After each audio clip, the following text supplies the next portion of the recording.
Hey, Mike here. I just wanted to let you know that you can listen to Dark Poutine early and ad-free on Amazon Music, included with Prime.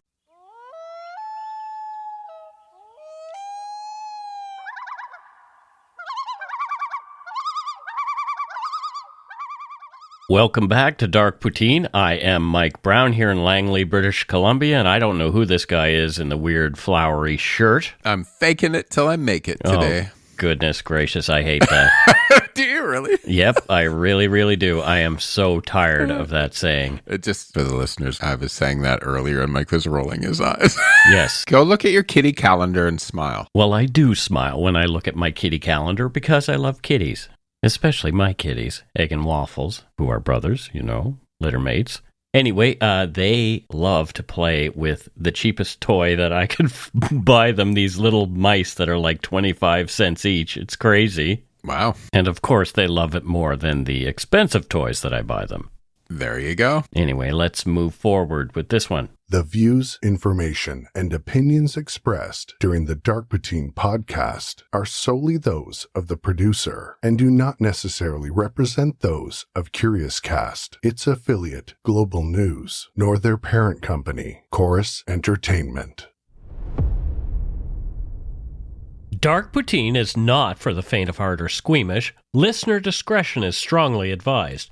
We're not experts on the topics we present, nor are we journalists. We're two ordinary Canadian schmucks chatting about crime and the dark side of history. Let's get to it. Put on your toque, grab yourself a double-double and a Nanaimo bar. It's time to scarf down some Dark Poutine.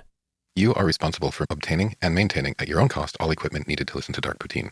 Dark Poutine can be addictive. Side effects may include, but not be limited to, pausing and questioning the system, elevated heart rate, pondering humanity, odd looks from colleagues as you laugh out loud at work, family members not into true crime worrying about you. Positive side effects may include some perspectives and opinions that you disagree with, as well as some wokeness and empathy. If you don't think Dark Poutine is for you, consult your doctor immediately.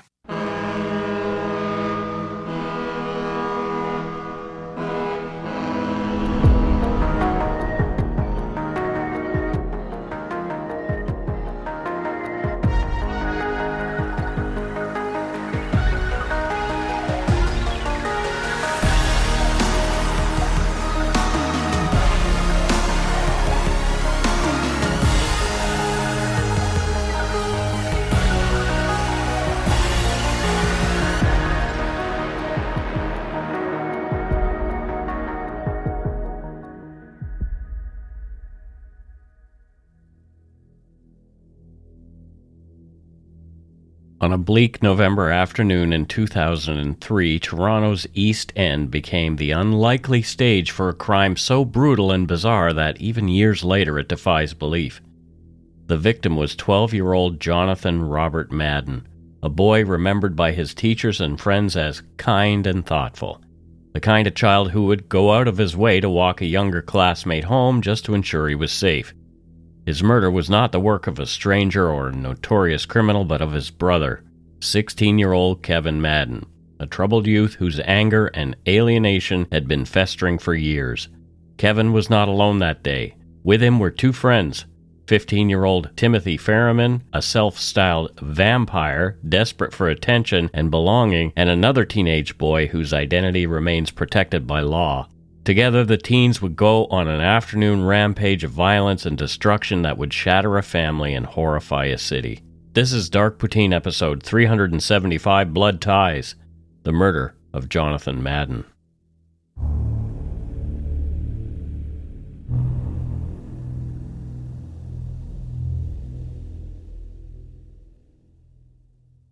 Johnathon Robert Madden was born on May 11, 1991 in Toronto, Ontario, into a family that would eventually become blended through his mother's remarriage. As a child, Johnathon was described as gentle, thoughtful, and considerate with a natural inclination to look out for others. Those who knew him, teachers, neighbors, and classmates, often recalled small acts of kindness that set him apart from his peers. He was a smart cookie and the type of boy who would offer to help a classmate who was struggling with their homework. His teachers noted his respectful attitude and willingness to participate in class, and he was generally well-liked among his peers. At home, Johnathon's mother, Joanne, worked hard to provide stability for her sons. Another solid presence in Jonathan's life was his stepfather, Ralston Champagny, who moved into the family home when Jonathan was still young. The family lived in a modest, semi-detached house at 90 Dawes Road in Toronto's East End, a neighborhood known for its working-class roots and diverse community. Despite the financial and emotional challenges that sometimes came with living in a blended family, Jonathan's day-to-day experiences were much like those of any other 12-year-old boy in the city. He attended a local public school where he was known for his friendly demeanor and his ability to get along with a diverse group of students. Jonathan enjoyed simple pleasures, playing outside, participating in snowball fights in the winter, and spending time at the nearby cyber cafe where he could play computer games with his friends. According to those who knew him, he was always eager to join in group activities and was quick to share a laugh or a smile. Within his family, Jonathan was seen as the, quote, good kid, someone who rarely caused trouble and who could be relied upon to follow the rules. While his older brother Kevin struggled with anger and behavioral issues, Jonathan's relationship with his mother and stepfather was reportedly warm and affectionate. His mother, in particular, was attentive to her son, striving to keep the lines of communication open and to provide a nurturing environment despite the challenges posed by Kevin's difficulties. Ralston, too, played a role in Jonathan's upbringing, and there's no indication that Jonathan's relationship with his stepfather was anything but respectful. Jonathan's teachers described him as a student who was eager to learn and who participated enthusiastically in school events. Friends remembered him as someone who could be counted on for support, whether it was lending a hand with a project or simply offering a listening ear. I think what hits hardest about Jonathan is that he was just a good kid, right? Not in a big flashy way, but in all the small sort of everyday ways that actually matter. You know, he was quietly helpful. He seemed like he was studious. He had a smile. He liked participating with others. It's everything you want in a kid, right? And that's the kind of goodness that doesn't always get noticed in life, but it's the kind that we really miss when it's gone. Yeah, he looked kind of impish in his class pictures, you know? He looks funny. He looks like he had a good sense of humor as well. He looks exactly like the kind of guy I would have hung out with when I was younger. Exactly. The trouble had started early for Jonathan's brother Kevin. When their mom and dad were breaking up, it affected Kevin significantly more than Jonathan. According to court documents, quote, "The breakdown of the marriage had a deep effect upon Kevin Madden. He resented his mother and her new partner and blamed them both for the breakup. Because Jonathan was younger, he adjusted more easily to the change in circumstances. Jonathan developed a relatively close relationship with Ralston Champagny, while Kevin did not. In Kevin Madden's mind, Jonathan received preferential treatment in the family, and this perception doubtless contributed to his growing resentment of his family and ultimately of society in general." End quote. Despite the underlying tensions in the household, particularly due to Kevin's escalating behavioral problems, Jonathan maintained a positive outlook and continued to thrive in his own quiet way. He seemed largely untouched by the turmoil that sometimes erupted around him, focusing instead on his friendships, his studies, and his hobbies. There's no record of Jonathan being involved in any trouble at school or in the neighborhood. Instead, the accounts that have surfaced since his death consistently portray a boy who was gentle, trustworthy, and deeply loved by those closest to him. As the youngest in the family, Jonathan was often the recipient of his mother's protective instincts. Joanne made efforts to shield him from conflict and to ensure that he had opportunities to succeed and grow. Even as Kevin's anger grew more pronounced and the household became increasingly tense, Jonathan remained a source of pride and comfort for his mother. Even as a child, Kevin was described as, quote, overweight and funny-looking. Struggling academically and socially, he had failed both the 7th and 8th grades and was bounced from school to school like a hot potato. His disciplinary problems were so severe that he attended 10 different schools without ever moving homes, and he was, quote, in the mental health departments at area hospitals so often that the staff there knew him by first name, end quote. According to court documents, quote, Kevin's anger and resentment toward his family grew into full-blown hatred. By 2002, a year before the murder, he assaulted a girlfriend and threatened to kill classmates. He was found guilty of assault and threatening death. The report before the sentencing judge described inadequate coping skills, poor judgment, anger management difficulties, and strong antisocial attitudes and beliefs. He was deemed a medium risk to reoffend. On July 2, 2002, he was placed on probation for 18 months, end quote. Kevin Madden later claimed that he was not guilty of these offenses, and he minimized the conduct that led to the charges. Kevin's persistent rage often manifested in violence and intimidation, particularly toward his younger brother Jonathan. As Jerry Langton recounts in his book, Rage, quote, "The big brother hated the little brother. He tortured him physically and emotionally.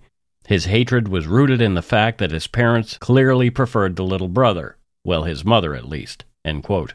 The resentment was compounded by family instability. Kevin's biological father had abandoned the family on Christmas Eve, and his stepfather, Ralston, who moved in later, attempted to impose strict discipline that Kevin, quote, couldn't cope with. The racial dynamic, Kevin, a self-professed racist, living with a black stepfather, added another layer of tension, with Kevin harboring a, quote, profound and festering grudge against Ralston, who often, quote, humiliated him in front of family and friends, end quote.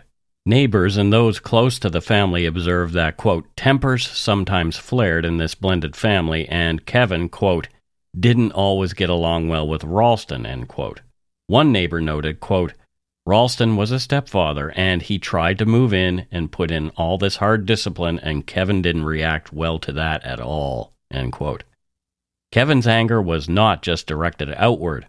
It was also self-consuming.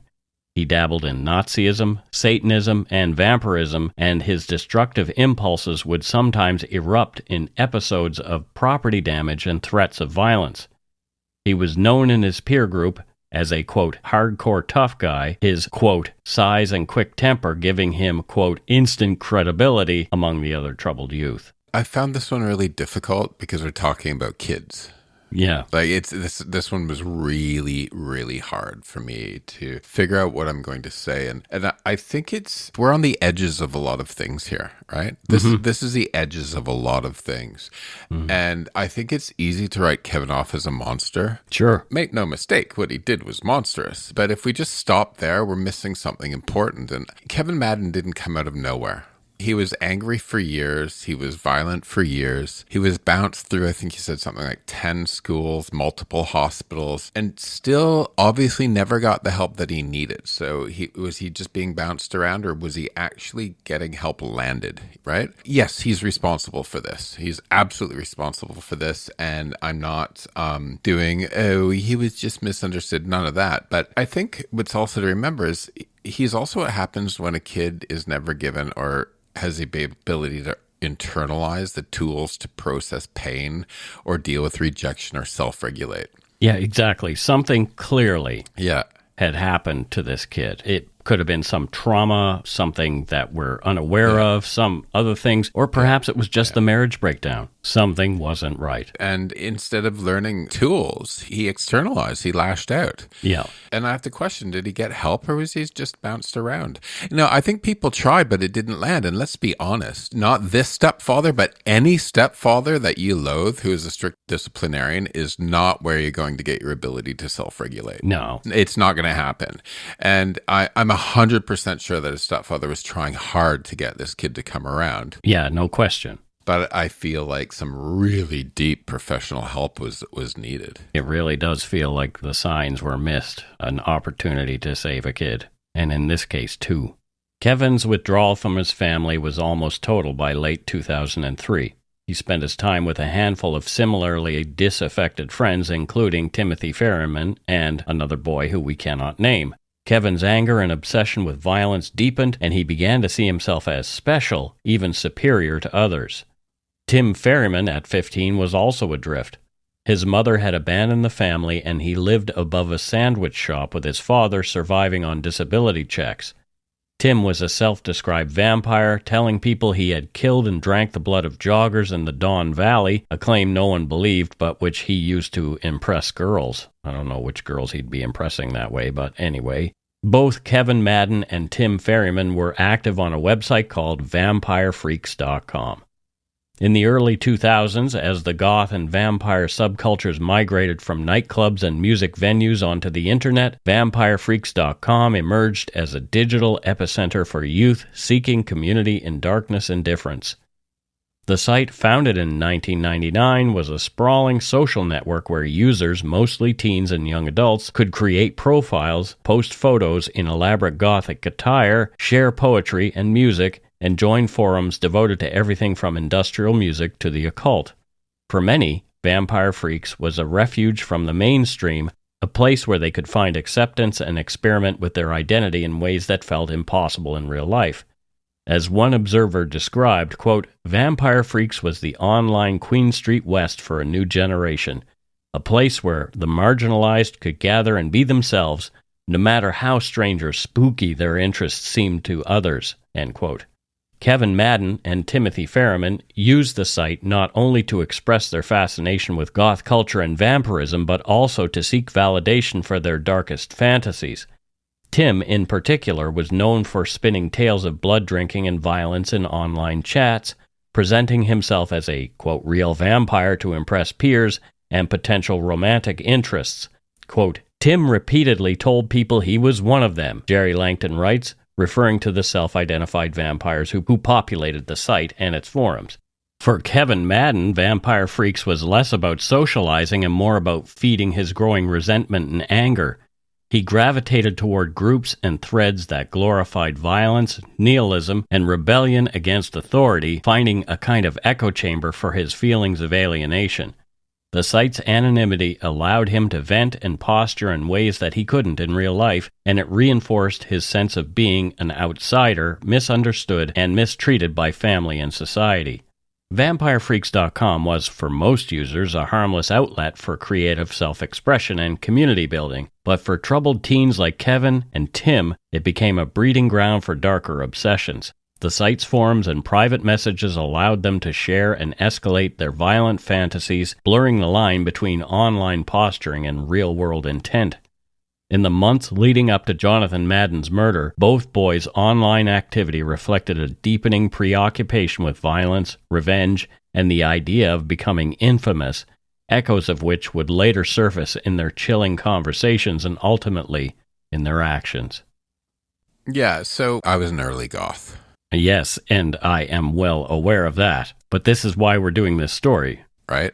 Although we typically avoid child murder, I thought it would be good to hear perspective from someone who had been in that community. Yeah. In the 80s and 90s and up to the early 2000s, if you're a goth in Toronto, you went to Queen Street West. Yeah. You know, places like Sanctuary, the Vampire Sex Club, they weren't just clubs. They're sort of, I hate this word so much, but they're little communities. You know, it was messy, it was theatrical, a little bit dark, sure. But these were physical places where kids could try on different identities and be seen by others doing the same. But you have to remember, in these physical places where you're actually meeting human beings, there were bouncers and DJs and older kids who'd be around long enough to spot someone spiraling and maybe pull them aside. Yeah, that makes sense. But then it all moved online. And I think what was once a subculture rooted in music and fashion and connection became perhaps this fragmented thing into forums and private chats and algorithm-fed echo chambers. Right. So in these online spaces, there's none of those human gatekeepers. Sure, there are mods, but they don't know what's going on in private chats. No, as much as we think, you know, and I have friends online, but, you know, especially when you're in a group or a community, it's physical connection, right? That we are social people. Right, exactly. And Vampire Freak started as a hub for creative misfits, but for some like Kevin and Tim, it became sort of this petri dish of obsession and nihilism and self-mythologizing, right? And I think when you move a scene from a real street to a digital space, you lose the community guardrails. Yeah, 100%. There's no one to say, hey man, you're kind of taking this too far. Chill the fuck out, right? Yep. And that's where it gets dangerous. And not because goth is bad, but because isolation is. And I think that's what happened. Loneliness has become a widespread issue, often described as an epidemic, especially among young men. Despite being more connected than ever, many people feel isolated and struggle to form meaningful, real-world relationships. Social media and digital communication can sometimes make things worse by replacing face-to-face interactions, like Matthew was talking about, with shallow connections, leaving people feeling unseen or misunderstood. Experts link this growing sense of loneliness to rising rates of anxiety, depression, and even physical health problems, highlighting the urgent need for more genuine social support and community in our lives. In this case, Timothy Ferriman's story is just one example of how loneliness and a longing for connection can drive young people to extreme behaviors and fabrications. These desperate attempts to gain attention or acceptance often reflect deeper struggles with isolation and self-worth. According to Jerry Langton in Rage, Timothy Ferriman, desperate to impress a girl, began by telling her he engaged in self-harm and would drink his own blood. When this failed to provoke the reaction he wanted, he escalated, claiming he did so, quote, before sex. Still not satisfied with her response, he checked in to see if anyone else was listening, then confided that he also drank other people's blood. He spun a tale about lurking in the trees of the Don Valley, ambushing joggers, killing them, and drinking their blood. The young woman saw through his desperate fabrication, and her interest in Tim waned. Tim's relationship with the girl, a talented and popular student at Rosedale Heights School of the Arts, was fraught with insecurity and obsession. When she tried to break things off, Tim panicked, crying and smashing things. He tried to win her over by playing up his goth and vampire persona, but when he saw it wasn't working, things escalated further. November 25, 2003 started like any other day. Kevin, Tim, and the boy we cannot name skipped school and gathered at the Madden home to, quote, party. The parents were at work. Quote, the three youths drank alcohol, smoked cigarettes, and eventually vandalized an upstairs bedroom and the basement using baseball bats, end quote. They made a mess of the house, smashing bottles and one of the TVs. Kevin told his friends that he planned to murder his family, one after the other, as they came home. Jonathan would be the first victim, then Ralston, then Kevin's mother, Joanne. Tim called his girlfriend to brag about the plan in a twisted attempt to impress her. Kevin Madden took the phone. When she picked up the phone, Kevin started by making sexually suggestive remarks about her family. Although she wanted to end the call, Kevin managed to keep her on the line by making a cryptic statement. Quote, you're not going to believe this, he said. We're planning something big. You'll hear about it on the news, end quote. The girl, disturbed by the call, decided to investigate. She and her friends used star 69 to trace the call and then called back and secretly recorded a conversation in which the boys detailed their plan to kill Kevin's family, steal their money, and go on a rampage. Kevin shouted, I hate my parents. I hate motherfucking everything, end quote. When asked directly why he was planning violence, Kevin replied flatly, I'm just sick of everything, end quote. Meanwhile, Johnathon Madden was finishing his day at school. Jonathan walked a younger friend home after class let out. He then set off for home, intending to grab some change so he could visit a nearby cyber cafe to play computer games. That was his thing. Unaware of the danger awaiting him, Jonathan entered his house that afternoon, stepping into a scene of destruction and drunken bravado.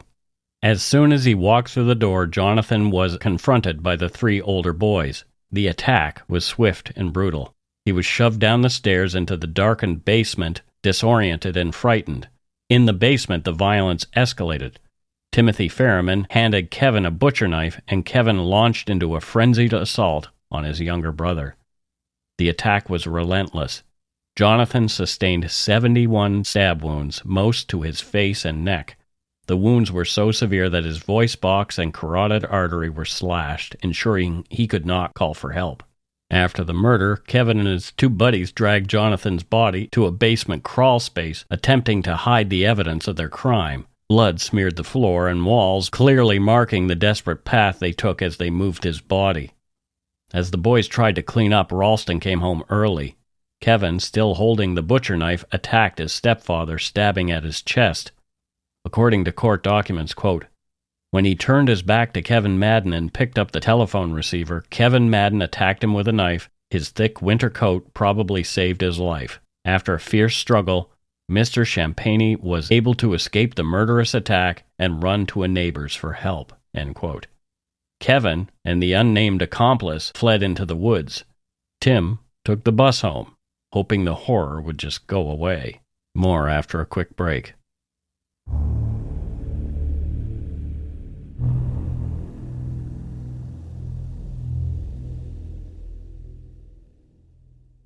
And we are back. Matthew, thoughts on this one so far? I know you have a few. Oof. I mean, what can I even say after that? A 12-year-old boy murdered by his own brother in the house where he should have been the safest. Yeah. And this is a kind of violence that breaks something in you when you hear about it. It begs the question of, like, how the hell did we get here? Yeah. Jonathan wasn't in the wrong place at the wrong time. He was home. Yep. He was being a good kid. He was being himself. I mean, it's just, you kind of, that last part of the first half, you just don't even know what to say. So this guy, Kevin, hates his little brother because he seems like he's preferred by his mother and his stepfather. But it comes off like that because you're an asshole. You're the one causing the trouble. Oh, my goodness. Yeah. Sometime between Jonathan's murder and the attack on Ralston, Tim's love interest and her friends, armed with their tape, went to the police. The officers were immediately alarmed by the cold, calculated way the boys talked about murder. Detective Sergeant Glenn Gray called the Madden house pretending to be a telemarketer to confirm that the boys were still there. Police rushed to the scene, but by then, Kevin and the unnamed boy had fled.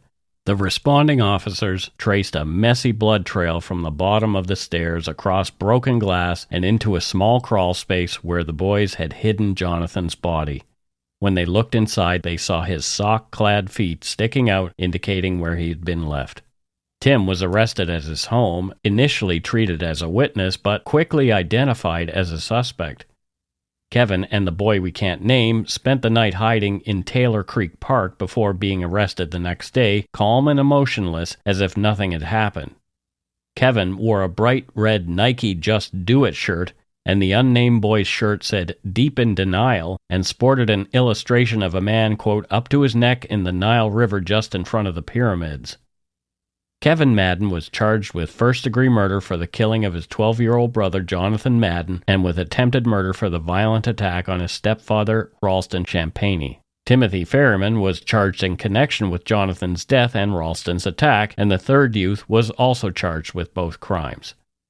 Because all the accused were under 18 and Jonathan was related to the primary perpetrator, a publication ban under the Youth Criminal Justice Act initially prohibited the release of their names as well as Jonathan's full identity.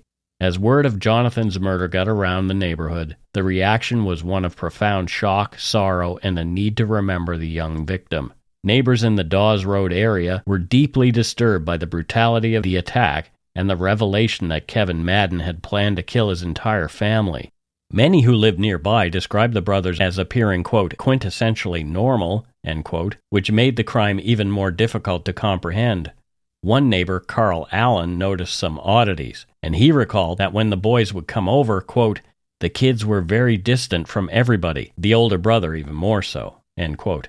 At Jonathan's funeral, his uncle spoke about the senselessness of the loss and hoped that the tragedy would inspire greater love and compassion among those left behind. Quote, Jonathan gave us his young life so we could all love each other just a little more. End quote.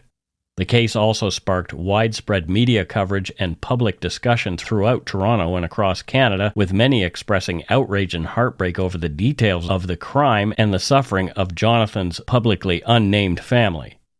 The aftermath of the murder left the Madden family devastated and struggling to cope with their loss and the trauma of the crime. Ralston Champagny, Jonathan's stepfather and survivor of the attack, admitted in court that he continued to have trouble sleeping and working and that the ordeal had left the family in dire financial straits. Jonathan's mother expressed her grief and longing for her son in heartfelt messages, including on a memorial website she created to honor his memory. Quote, but God knows I would do anything to go back and never sleep again just to hold him again and be able to smile and laugh together again, she wrote. The investigation and subsequent trials were complicated by the boys' ages and the Youth Criminal Justice Act. The tape recorded by Tim's girlfriend and her friends became crucial evidence capturing the boys' chilling indifference to murder. The first trial ended in a mistrial after a key witness was discovered to have given false testimony.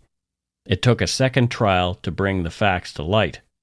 Kevin's defense was that he hadn't planned the murder, hoping for a lighter sentence under youth law. He eventually admitted to killing his brother but claimed it wasn't premeditated. Tim and the unnamed accomplice tried to downplay their roles, insisting they were just along for the ride, but the evidence was damning.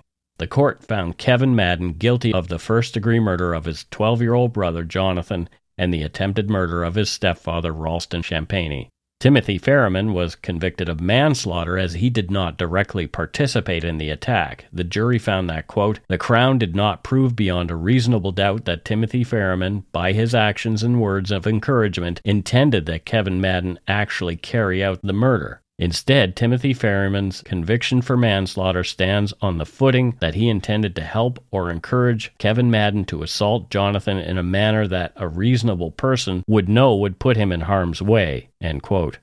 During sentencing, the court heard moving statements from Jonathan and Kevin's biological parents, as well as Ralston Champagne. Kevin Madden, as was his right, chose not to address the court. However, he showed little or no remorse. According to court documents, quote, he has stated that he does not understand how, if you don't know the person who died, how you could care about the death. He has stated that, quote, people who did not know Jonathan should not be concerned about what happened to him, end quote. According to the court, quote, Kevin Madden has exhibited little or no remorse for his crimes or empathy for the people affected by them. He has stated that he felt neither remorse nor sadness after he killed Jonathan. He has repeatedly stated that he has never loved anyone, nor felt love from anyone, end quote. Tim Ferriman, on the other hand, apologized to Jonathan's family for his part in the tragedy. The judge found his apology sincere and his remorse genuine.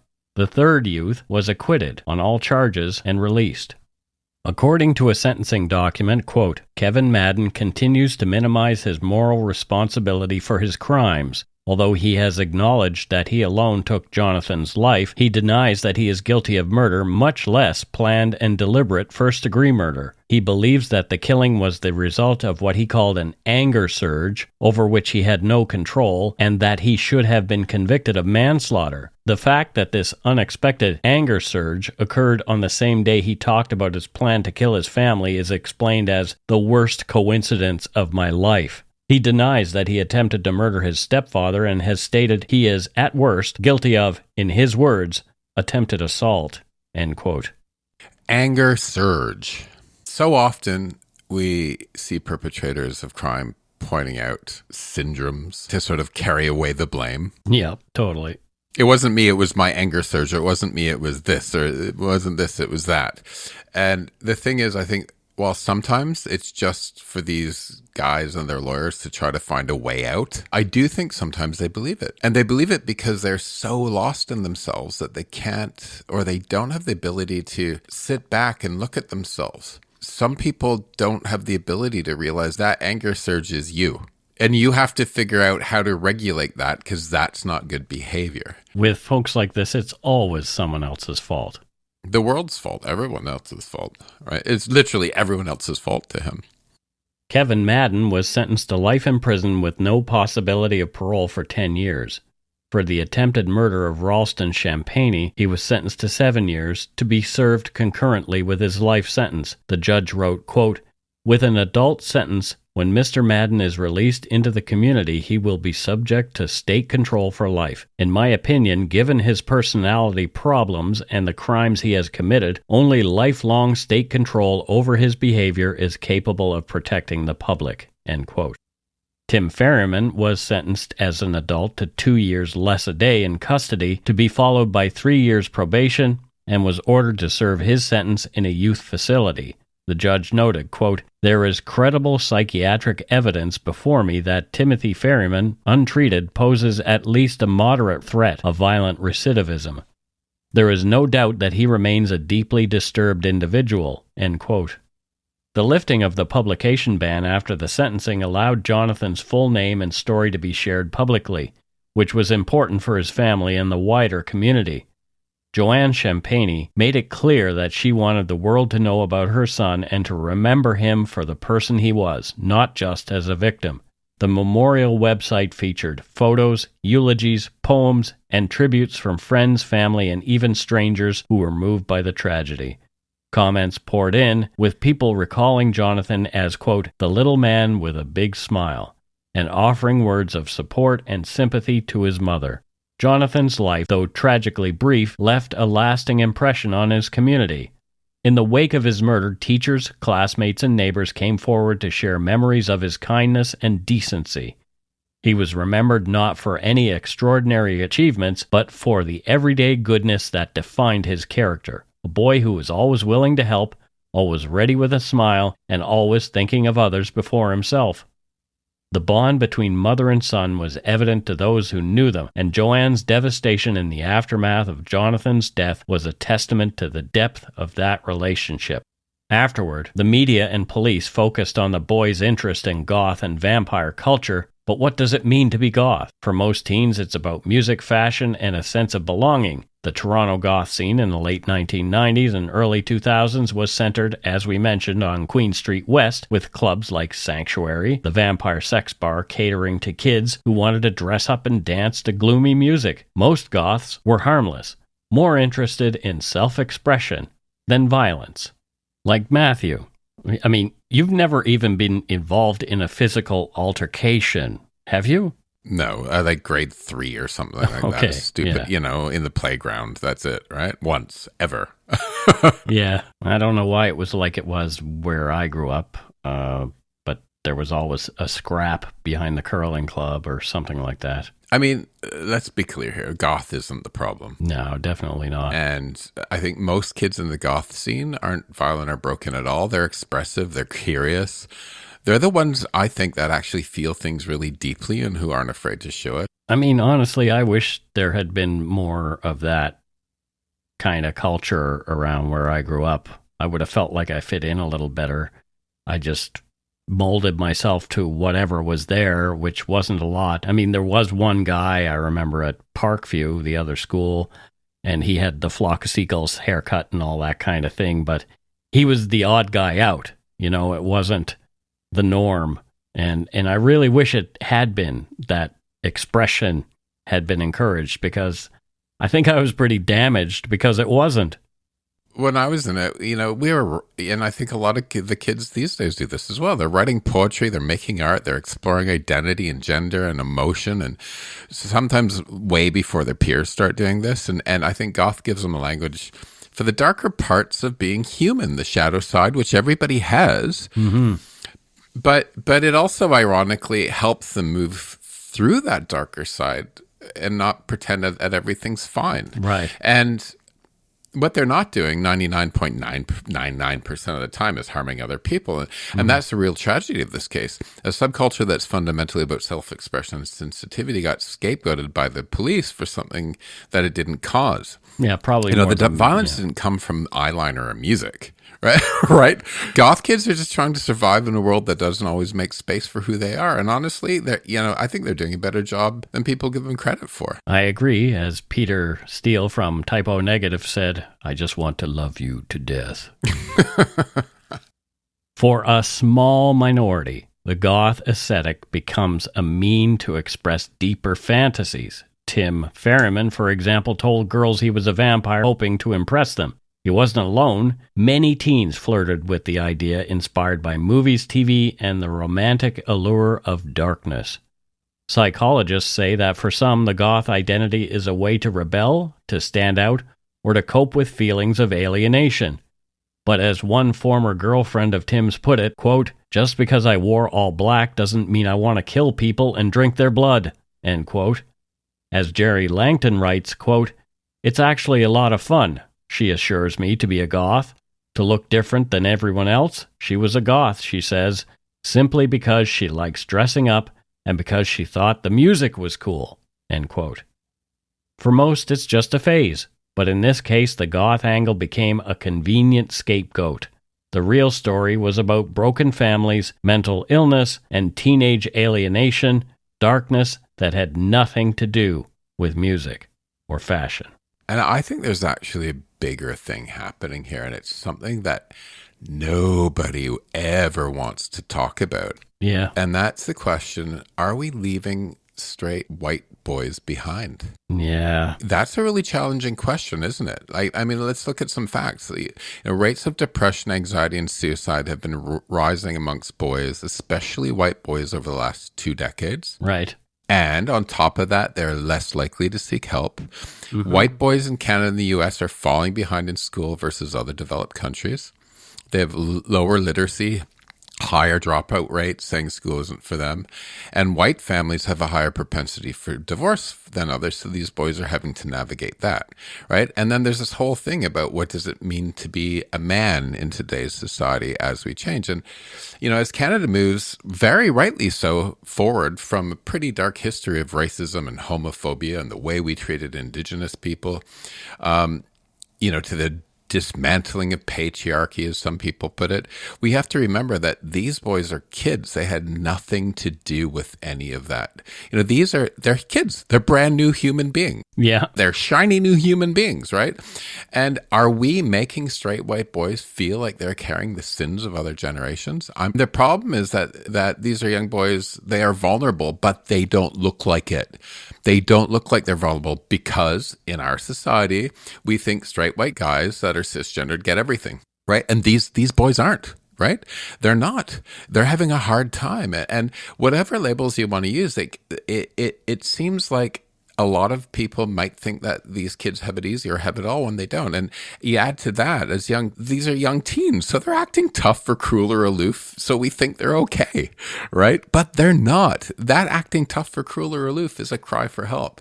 These kids are in a constantly changing world that even you and I have a hard time trying to navigate sometimes. Yeah, definitely. Let alone kids. Yeah. And today, these boys would not have logged on to Vampire Freaks, but into the manosphere, the Andrew Tates of the world. I like to call him Andrew Taint. Those odious people. Yeah. And I think these boys need to be protected from that. They need to be not left to their own devices while we try to fix all the other societal problems. These are kids that need to be scooped up into some loving arms and shown a bright future like all the other Canadian kids do. And, we don't need to wrestle with black eyeliner. We need to understand what it means to be these boys in today's society and how we can help them navigate it and thrive. You've made some really good points here. Even back in the 80s, when I was a teenager, I was feeling those things. I was feeling lost and at sea. I was fit.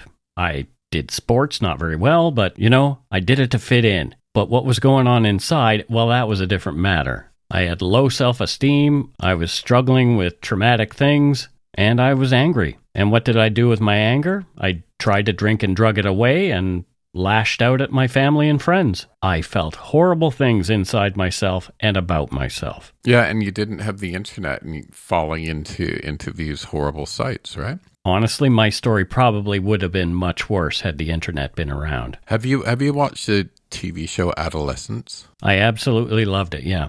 If anyone's listening, just watch this, and it's so frightening. Yep, it's easy to find. It's on Netflix. Yeah, it's so frightening. Yeah, please watch that. So after involvement in a few other cases, Vampire Freaks, once a vibrant and influential social network for goth, industrial, and alternative subcultures, has evolved. For over 2 decades, it provided a unique online community where millions of users from around the world could connect, share music and art and personal stories, and find acceptance among like-minded individuals. The social network site of VampireFreaks.com officially shut down in early 2020. Founder Jet Barrelson explained that the decision was due to a combination of factors: a steady decline in active users, the rise of larger social media platforms like Facebook and Instagram, and increasing challenges with negativity, trolls, hackers, and online drama. Maintaining the platform became less enjoyable and more stressful over time, and Barrelson noted, quote, "It just stopped being fun after a while, and there started being a certain level of negativity from some users. We've had to deal with trolls, haters, DDoS attacks, hackers, ridiculous rumors, drama, and stress." He added, "It's just been a steady decline over the years, and honestly, it's my own fault. I could have done better. I could have kept putting countless hours every day into it, but it just stopped being fun after a while. VF was a big success, and we had our time. I poured my heart into VF for years, and it's depressing to let go of something I put so much work into. but it's time to move on, end quote. Despite the end of its social networking functions, the Vampire Freaks brand has continued to thrive as an e-commerce business and event organizer. The online store now offers a wide range of alternative clothing, accessories, and merchandise. Additionally, the company hosts goth and industrial music festivals and club events primarily in New York and New Jersey. The house at 90 Dawes was sold. The goth scene in Toronto faded, giving way to new trends and emerging subcultures. But for those who knew Johnathon, and for the police and journalists who covered the case, the memory lingers.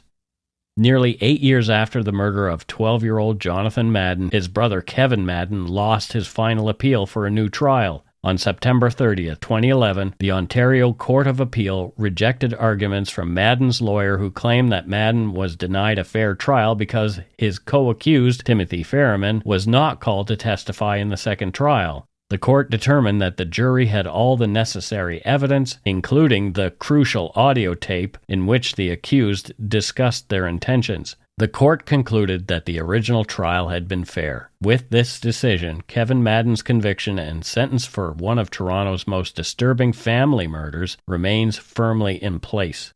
The tragedy of Johnathon Madden's death was compounded by the realization that the warning signs had been there all along. Kevin's anger, his fascination with violence, his alienation from family and peers. The goth angle made for sensational headlines, but the real story was about a family in crisis and a system that failed to intervene before it was too late. The murder of Johnathon Madden is a cautionary tale, not about goths or vampires, but about the dangers of ignoring the pain and anger of troubled teens. It's a reminder that behind every headline, every sensational story, there are real people, real families, and real heartbreak. This is why we do Dark Poutine in the way that we do.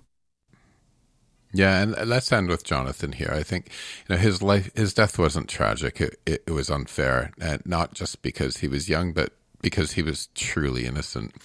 And he didn't get involved in the chaos swirling around him. He didn't provoke or escalate. He didn't deserve to carry the weight of his brother's rage. And we talk a lot about darkness on this show, and rightly so. But Johnathon was light. The kid was light. Like, look at that picture of him. He was light. He seemed like a good egg. And it's important to say that out loud because, when we remember victims, we shouldn't just remember how they died, but how they lived. And even in this case, we have to remember how he lived, even though his life was so short. Yeah.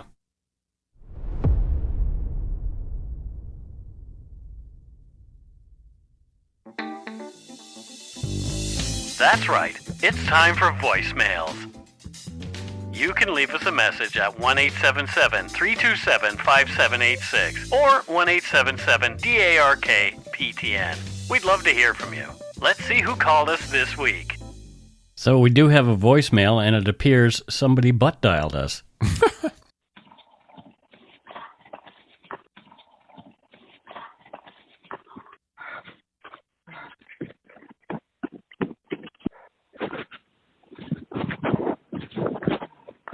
Well, there was more to it, but we don't need to hear someone's private conversation. So anyway, the person did call back after realizing that they had done so. Forgive whatever pocket dial I just made. I just got back from a hike and was struggling, and I apparently pocket dialed. Thanks, bye. So my mom called me on my birthday at 8:30 in the morning. Mm-hmm. I called her back at 10:30. I said, hi. She went, hi. I'm like, did you call me? Like, no, I must have called you by accident. And I said, are you sure you didn't call me at 8:30 to wish me happy birthday? Oh, yes, I did. No. She's forgetting shit, Mike. Oh, well, we all do. So anyway, Matthew, where was our hiker? You didn't leave a name or any other information, but we'd love to know where he was. I think he was doing the grouse grind. Okay, the grouse grind. For those who don't know, that's a really tough trail that takes you all the way up Grouse Mountain in North Vancouver. I've done it once. I will never do it again. So we've established where he was. Now, what does he do? Since he's on the grouse grind, he owns Grindr. Yeah, that's like gay Tinder. Actually, Tinder's gay is straight Grindr. The gays had these sites first. Well, that makes sense if you really think about it. I love that. I love that he called back and apologized for the butt dial as well. Anyway, we did have some people who called us on purpose as well. So here's our first on purpose voicemail. Hi, Mike and Matt. It's Ivy again. I just listened to the episode where my last voicemail was played. I want to apologize for how much I talked. But yeah, I just wanted to say thank you, and as well as just kind of say, yeah, my life was definitely flipped upside down. I thought I'd take the opportunity after listening to what I said to say not only happy Pride for June and happy Men's Mental Health Awareness Month, but it is also P-Prom Awareness Month. And that's what happened to me and why me and my baby were in the NICU. So I just wanted to kind of spread some awareness since it is P-Prom Awareness Month. P-Prom stands for preterm premature rupture of membranes, which in short term means water breaking before 37 weeks pregnant.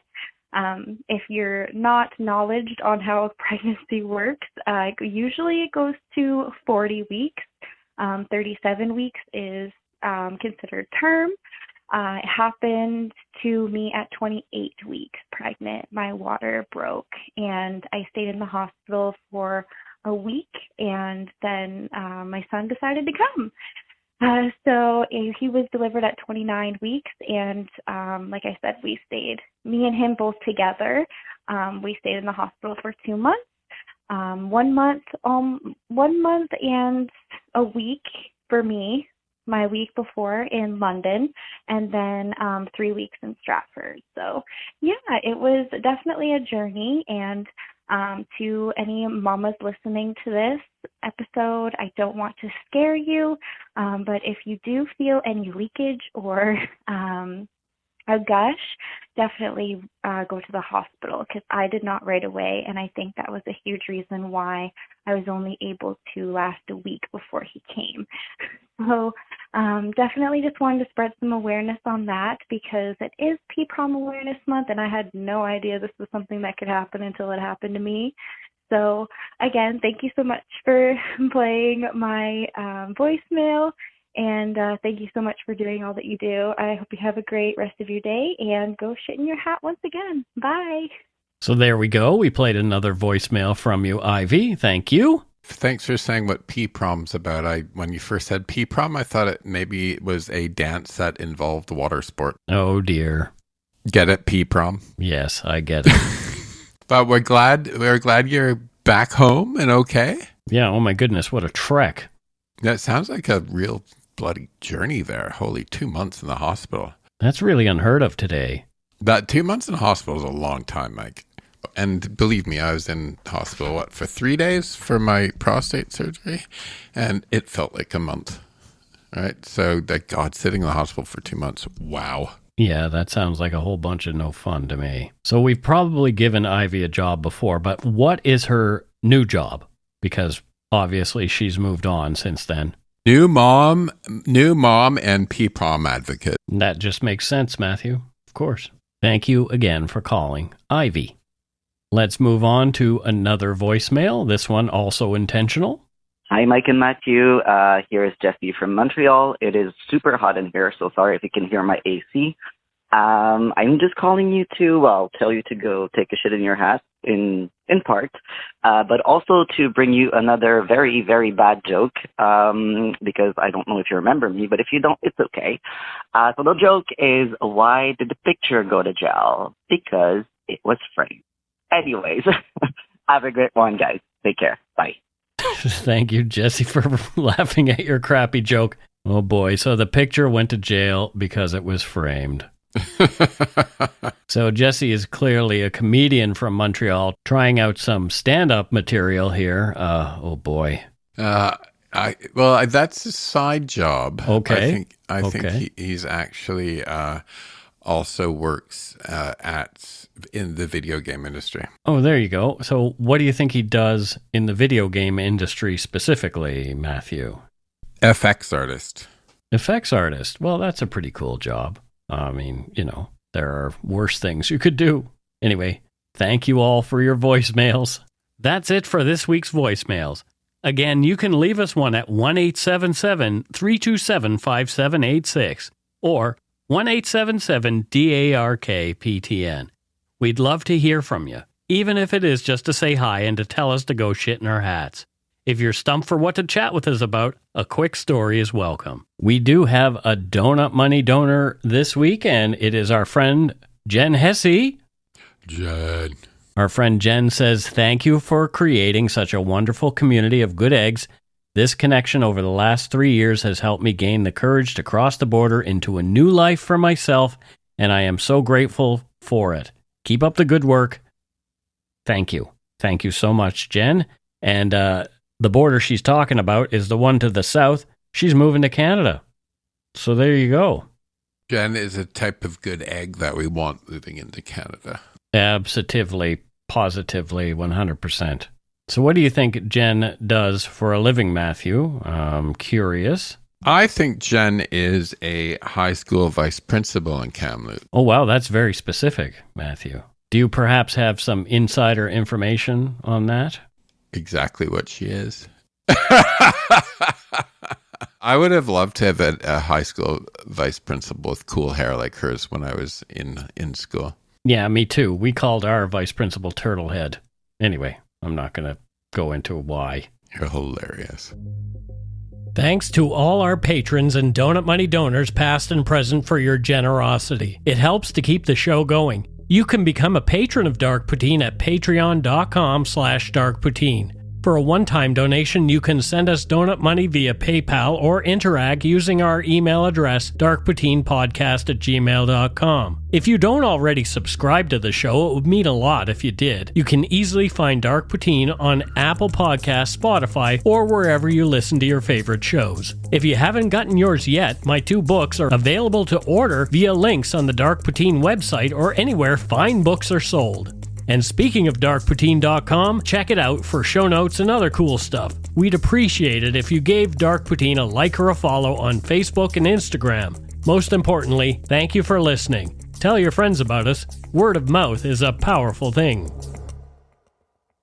And that's it for this episode of Dark Poutine, so until next time, don't forget to be a good egg and not a bad apple. Bye. Bye, everyone.